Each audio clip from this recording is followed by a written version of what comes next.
Assalamualaikum warahmatullahi wabarakatuh. Perkenalkan, saya Siti Yulianti dari kelas 12 IPS 4, absen 30. Pada kesempatan kali ini, saya akan membahas tentang awal masuknya Belanda di Indonesia.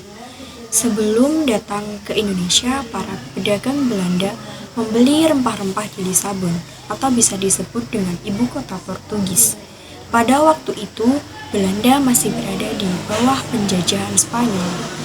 Mulai tahun 1585, Belanda tidak lagi mengambil rempah-rempah dari Lisabon karena Portugis dikuasai oleh Spanyol. Dengan putusnya hubungan perdagangan rempah-rempah antara Belanda dan Spanyol mendorong bangsa Belanda untuk mengadakan penjelajahan samudra. Pada bulan April 1595, Belanda memulai pelayaran menuju Nusantara dengan 4 buah kapal di bawah pimpinan Cornelis de Houtman. Dalam pelayarannya menuju ke timur, Belanda menempuh rute pantai Barat Afrika, Tanjung Harapan, Samudra Hindia, Selat Sunda, dan Banten. Pada saat itu, Banten berada di bawah pemerintahan Maulana Muhammad tahun 1580 sampai 1605. Kedatangan rombongan Cornelis de Houtman pada mulanya diterima baik oleh masyarakat Banten dan juga diizinkan untuk berdagang di Banten. Namun, karenanya sikap yang kurang baik sehingga orang Belanda kemudian diusir dari Banten. Selanjutnya, orang-orang Belanda meneruskan perjalanannya ke timur, akhirnya sampai di Bali. Rombongan kedua dari negeri Belanda di bawah pimpinan Jacob van Nex dan van Werwijk dengan 8 buah kapalnya tiba di Banten pada bulan November 1598. Belanda diterima di Banten. Sementara itu, hubungan Banten dengan Portugis sedang memburuk, sehingga kedatangan bangsa Belanda diterima dengan baik. Sikap Belanda sendiri juga sangat hati-hati dan pandai mengambil hati para penguasa Banten, sehingga 3 buah kapal mereka penuh dengan muatan rempah-rempah, yaitu lada, dan dikirimkan ke negeri Belanda. Sedangkan 5 buah kapalnya yang lain menuju ke Maluku. Keberhasilan rombongan Van Nex dalam perdagangan rempah-rempah mendorong orang-orang Belanda yang lain untuk datang ke Indonesia. Akibat terjadinya persaingan di antara pedagang-pedagang Belanda sendiri, setiap kongsi bersaing secara ketat. Di samping itu, mereka juga harus menghadapi persaingan dengan Portugis, Spanyol, dan Inggris. Melihat gelagat yang demikian, Alden Barneveldt menyarankan untuk membentuk perserikatan dagang yang mengurusi perdagangan di Hindia Timur. Pada tahun 1602, secara resmi terbentuklah Verenigde Oost-Indisch Compagnie atau VOC, atau Perserikatan Dagang Hindia Timur. VOC membuka kantor dagangnya yang pertama di Ambon pada tahun 1602, dikepalai oleh Francois Witter. Tujuan dibentuknya VOC adalah sebagai berikut. 1. Untuk menghindari persaingan yang tidak sehat antara sesama pedagang Belanda. 2. Untuk memperkuat posisi Belanda dalam menghadapi persaingan, baik secara dengan sesama bangsa Eropa maupun dengan bangsa-bangsa Asia. Pada mulanya, VOC atau Verenigde Oost-Indisch Compagnie adalah sebuah organisasi yang mengurusi masalah perdagangan Belanda di wilayah Hindia Timur Indonesia. Agar VOC bisa melaksanakan tugas-tugas dengan leluasa, maka pemerintah Belanda memberikan VOC berupa hak-hak istimewa yang disebut dengan hak oktrooi.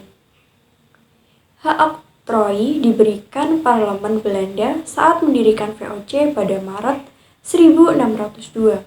Dengan kewenangan ini, dalam perkembangan VOC bertindak seperti sebuah negara. Hak oktrooi VOC dalam menjalankan tugas Berikut ini kewenangan dan hak istimewa yang dimiliki VOC. Melakukan monopoli perdagangan di wilayah antara Tanjung Harapan di Afrika Selatan sampai dengan Selat Malgenhines atau ujung selatan benua Amerika, termasuk Kepulauan Nusantara. Membentuk angkatan perang sendiri, melakukan peperangan, mengadakan perjanjian dengan raja-raja setempat, mencetak dan mengeluarkan mata uang sendiri, mengangkat pegawai sendiri, memerintah di negeri jajahan dengan adanya hak oktroi. VOC tidak hanya berperan sebagai perusahaan dagang, tetapi kewenangannya sangat luas. VOC memiliki peran dalam bidang militer dan politik, bahkan berhasil mengembangkan kekuatan angkatan lautnya. Hal ini dibuktikan ketika Angkatan Laut VOC mampu menggeser kekuasaan Portugis di Banten dan Ambon pada tahun 1605. VOC juga berhasil merebut benteng pertahanan Portugis di Maluku dan mengganti namanya menjadi Benteng Victoria. Berkat hak oktroi dapat dikatakan VOC mengalami kemajuan pesat dalam waktu sangat singkat. Bahkan VOC bagaikan negara dalam negara yang terus berusaha mencaplok daerah-daerah di Nusantara sebagai wilayah kekuasaan dan monopolinya. Meskipun dibentuk sebagai kongsi dagang, VOC juga berani memandang bangsa-bangsa Eropa sebagai musuhnya. Ada 6 tujuan Belanda mendirikan VOC di Indonesia, yakni menimbulkan bencana kepada musuh dan untuk keamanan tanah air, berdagang dengan mencari rempah-rempah, menguasai serta memonopoli perdagangan rempah-rempah di Indonesia, mencari keuntungan sebesar-besarnya, bertujuan menggabungkan usaha dan mengurangi tingkat persaingan perdagangan antar sesama pedagang Belanda, menyatukan tenaga guna menghadapi persaingan bangsa Portugis serta pedagang lainnya di Indonesia. Semula reaksi masyarakat Indonesia sangat ramah dan baik dalam menyambut kedatangan bangsa Belanda. Namun seiring berjalannya waktu, sikap Belanda berubah jadi sewenang-wenang, menjajah dan membantai. Hal ini membuat masyarakat jadi tidak senang dengan Belanda. Hal ini dibuktikan dengan banyak perlawanan. Ada beberapa perlawanan atau pertempuran bersejarah rakyat di berbagai wilayah Nusantara. 1. Perang Saparua, 2. Perang Paderi, 3. Perang Diponegoro, 4. Perang Aceh, 5. Perang Batak. Arsitek pemerintah kolonial Belanda di Indonesia. 2 nama menonjol sebagai arsitek pemerintah kolonial Belanda di Indonesia. Pertama, Herman William Daendels, Gubernur Jenderal tahun 1808 sampai 1811 ketika Belanda dikuasai oleh Prancis, dan kedua, Letnan Inggris Stafford Raffles, Gubernur Jenderal ketika Jawa dikuasai Inggris.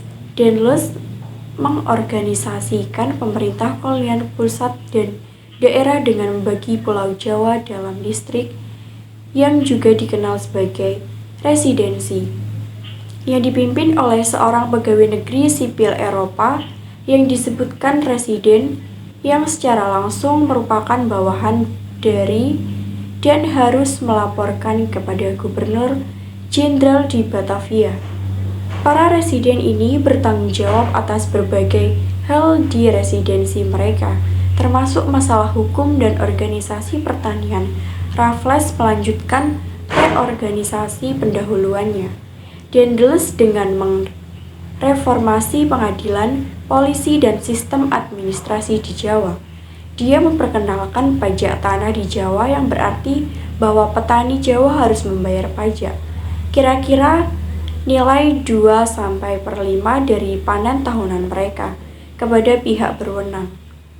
Raffles juga sangat tertarik dengan budaya dan bahasa Jawa.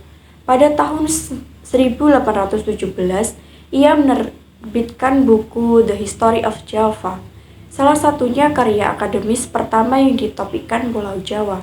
Namun, reorganisasi administrasinya yang diterapkan Raffles juga berarti meningkatkan intervensi pihak asing di masyarakat dan ekonomi Jawa.